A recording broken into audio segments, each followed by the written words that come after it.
கர்த்தருக்கு பிரியமான சகோதர சகோதரிகளே, உங்கள் அனைவருக்கும் கர்த்தராகிய இயேசு கிறிஸ்துவின் நாமத்தினாலே சந்தோஷமும் சமாதானமும் ஆசீர்வாதமும் உண்டாவதாக.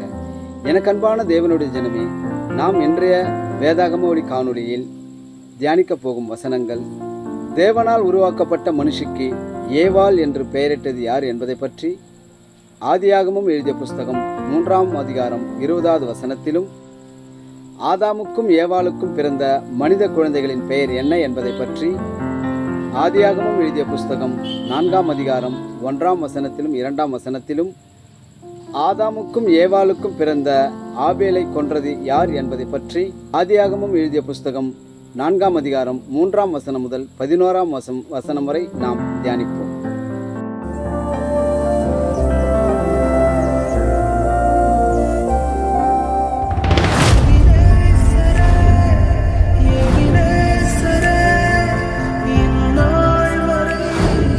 முதலாவதாக, தேவனால் உருவாக்கப்பட்ட மனுஷிக்கு ஏவாள் என்று பெயரிட்டது யார் என்பதை பற்றி அறிவோம். ஆதாம் தன் மனைவிக்கு ஏவாள் என்று பெயரிட்டான், ஏனெனில் அவள் ஜீவனுள்ளோருக்கெல்லாம் தாயானவள்.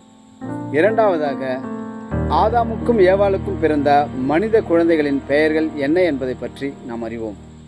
ஆதாம் தன் மனைவியாகிய ஏவாளை அறிந்தான்.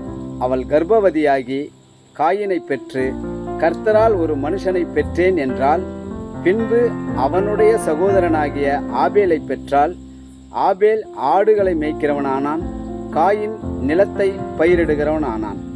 அடுத்தபடியாக, ஆதாமுக்கும் ஏவாளுக்கும் பிறந்த ஆபேலை கொன்றது யார் என்பதை பற்றி விரிவாக பார்ப்போம். சில நாள் சென்ற பின்பு காயின் நிலத்தின் கனிகளை கர்த்தருக்கு காணிக்கையாக கொண்டு வந்தான். ஆபேலும் தன் மந்தையின் தலையீற்றுகளிலும் அவைகளில் கொழுமையானவைகளிலும் சிலவற்றை கொண்டு வந்தான். ஆபேலையும் அவன் காணிக்கையையும் கர்த்தர் அங்கீகரித்தார். காயினையும் அவன் காணிக்கையையும் அவர் அங்கீகரிக்கவில்லை. அப்பொழுது காயினுக்கு மிகவும் எரிச்சல் உண்டாகி அவன் முகநாடி வேறுபட்டது. அப்பொழுது கர்த்தர் காயினை நோக்கி, உனக்கு ஏன் எரிச்சல் உண்டாயிற்று? உன் முகநாடி ஏன் வேறுபட்டது? நீ நன்மை செய்தால் மேன்மை இல்லையோ? நீ நன்மை செய்யாதிருந்தால் பாவம் வாசற்படியில் படுத்திருக்கும். அவன் ஆசை உன்னை பற்றிருக்கும். நீ அவனை ஆண்டு கொள்ளுவாய் என்றார். காயின் தன் சகோதரனாகிய ஆபேலோடு பேசினான்.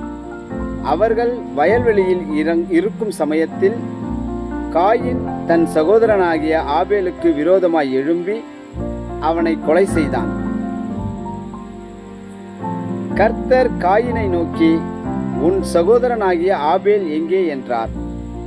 அதற்கு அவன், நான் அறியேன், என் சகோதரனுக்கு நான் காவலாளியோ என்றான்.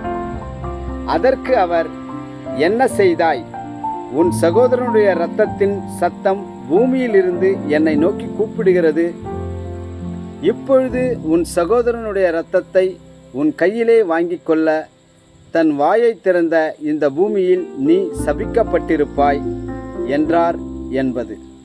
கர்த்தரே உமக்கு மகிமை உண்டாவதாக. ஆமேன்.